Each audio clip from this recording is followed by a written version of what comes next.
അന്വേഷണ സംഘത്തിന്റെ ആദ്യ യോഗം ഇന്ന് ചേർന്നു തിരുവനന്തപുരത്ത്. സിനിമാ മേഖലയിലെ ലൈംഗിക ചൂഷണാരോപണങ്ങളിൽ 4 വനിതാ IPS ഉദ്യോഗസ്ഥർക്ക് മേഖല തിരിച്ചാണ് ഇപ്പോൾ അന്വേഷണ ചുമതല നൽകിയിരിക്കുന്നത്. ഉത്തരവും മധ്യ കേരളവും പരാതികൾ അന്വേഷിക്കുക ജി പൂങ്കുഴലിയും ഐശ്വര്യ ഡോങ്ഗ്രയുമാണ്. തെക്കൻ കേരളത്തിലെ കേസുകൾ അന്വേഷിക്കുക അജിത ബീഗവും മെറിൻ ജോസഫുമാണ്. പ്രത്യേക അന്വേഷണ സംഘത്തിന്റെ ആദ്യ യോഗത്തിലാണ് ഇത്തരത്തിൽ തീരുമാനങ്ങൾ. ഇതിൻ്റെയൊക്കെ വിവരങ്ങളുമായി ഷീജ ഞങ്ങളുടെ പ്രതിനിധി ചേരുന്നു. ഷീജ, എന്തൊക്കെയാണ് ആദ്യ യോഗത്തിന്റെ പുരോഗതികൾ?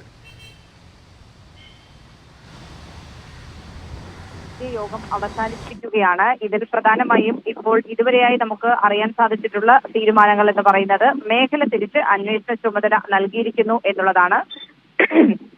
നമ്മൾ നേരത്തെ പറഞ്ഞിരുന്നു 4 വനിതാ ഉദ്യോഗസ്ഥർ ആണ് ഈ ഒരു അന്വേഷണ സംഘത്തിലുള്ളത്.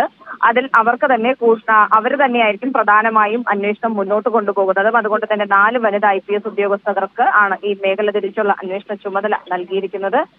ഉത്തര കേരളത്തിലെയും അതോടൊപ്പം തന്നെ മധ്യ കേരളത്തിലെയും പരാതികൾ അന്വേഷിക്കുക ജി പൂങ്കുഴലിയും അതോടൊപ്പം തന്നെ ഐശ്വര്യ ഡോങ്ഗ്രയുമായിരിക്കും. അതോടൊപ്പം തന്നെ തെക്കൻ കേരളത്തിലെ പരാതികൾ സംബന്ധിച്ചുള്ള കാര്യത്തിലാണെങ്കിൽ അത് അന്വേഷിക്കുക അജിത ബീഗവും മെറിൻ ജോസഫുമായിരിക്കും. ഇന്നിപ്പോൾ ഈ പ്രത്യേക അന്വേഷണ സംഘം DGPയുടെ നേതൃത്വത്തിലാണ് ഈ ഒരു പ്രത്യേക അന്വേഷണ സംഘത്തിന്റെ യോഗം ചേർന്നിട്ടുണ്ടായിരുന്നത്. യോഗം അല്പസമയം മുമ്പ് അവസാനിച്ചിട്ടുണ്ട്. പക്ഷേ ഉദ്യോഗസ്ഥർ ആരും തന്നെ ഈ പ്രത്യേക അന്വേഷണ സംഘത്തിലുള്ള ഉദ്യോഗസ്ഥർ ആരും തന്നെ പുറത്തേക്ക് ഇറങ്ങിയിട്ടില്ല.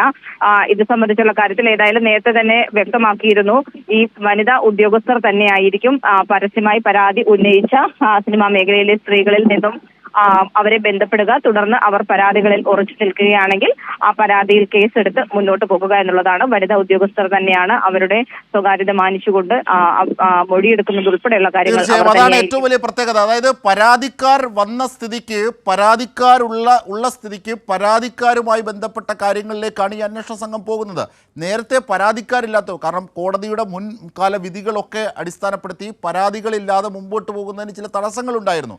ആ തടസ്സങ്ങൾ നീങ്ങുന്നു എന്നുള്ളതാണ്. അങ്ങനെ നീങ്ങുന്ന ഘട്ടത്തിലാണ് അന്വേഷണ സംഘത്തെ സർക്കാർ നിയോഗിക്കുന്നത്. അപ്പോഴാണ് പരാതിക്കാർ കൂടുതലായി രംഗത്തെത്തുന്നത്. അങ്ങനെ അതിജീവതകൾക്ക് പറയാനുള്ള ധൈര്യം കൂടി ധാർമ്മികമായി സർക്കാരിൻ്റെ പ്രവൃത്തികൾ ഉണ്ടാവുകയാണ്. ഇനിയിപ്പോൾ മേഖല തിരിച്ചു അതിൻ്റെ നടപടികളിലേക്ക് തുടങ്ങുകയാണ് യഥാർത്ഥത്തിൽ ഈ യോഗത്തിന് ശേഷം. ഷീജ, 2 മേഖലകളായി തിരിക്കുന്നു.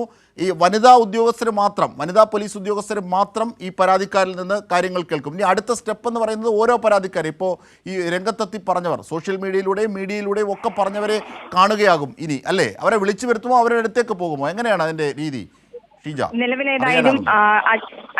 നിലവിലേതായാലും ഈ പരാതിയുമായി രംഗത്തെത്തിയിട്ടുള്ളവരുടെ ഒരു പട്ടിക ഇപ്പോൾ ഇതിനകം തന്നെ പ്രത്യേക അന്വേഷണ സംഘം തയ്യാറാക്കിയിട്ടുണ്ട്. അവരെ ആദ്യഘട്ടത്തിൽ ഈ 4 വനിതാ ഉദ്യോഗസ്ഥർ ചേർന്ന് ഓരോ മേഖല തിരിച്ച് നേരത്തെ തന്നെ ഇപ്പോൾ നൽകാൻ തീരുമാനിച്ചിട്ടുണ്ട്. അപ്പോൾ അതനുസരിച്ച് ഓരോ മേഖലയിലുള്ളവരെ ബന്ധപ്പെട്ട ഉദ്യോഗസ്ഥർ വിളിക്കുന്നതായിരിക്കും. അവരുമായി കാര്യങ്ങൾ സംസാരിക്കും. തുടർന്ന് അവർ പരാതിയിൽ ഉറച്ചു നിൽക്കുകയാണെങ്കിൽ അവർക്ക് അതിൽ പരാതി നൽകി കേസെടുക്കുന്നതിനുള്ള തുടർ നടപടികളിലേക്ക് കടക്കാനുള്ള നിർദ്ദേശങ്ങൾ നൽകും. തുടർന്ന് മൊഴിയെടുക്കുന്നത് ഈ പ്രത്യേക അന്വേഷണ സംഘത്തിലെ ഉദ്യോഗസ്ഥർ അവിടെ എത്തിയായിരിക്കും മൊഴിയെടുക്കുക എന്നുള്ളതാണ് അറിയാൻ സാധിക്കുന്നത്. അതുകൊണ്ട് തന്നെ ഇപ്പോൾ ഈ ഒരു പരാതി നൽകിയവരുടെ പട്ടിക കൂടി ഇവർ ഇതിനകം തന്നെ ഇതുവരെ പരാതി നൽകിയവരുടെ ഒരു പട്ടിക തയ്യാറാക്കിയിട്ടുണ്ട്. അതിന്റെ അടിസ്ഥാനത്തിൽ തുടർ നടപടികളിലേക്ക് കൂടിയാണ് പ്രത്യേക അന്വേഷണ സംഘം കടക്കുന്നത്. അജിംഷാദ്. ശരി ഷീജ.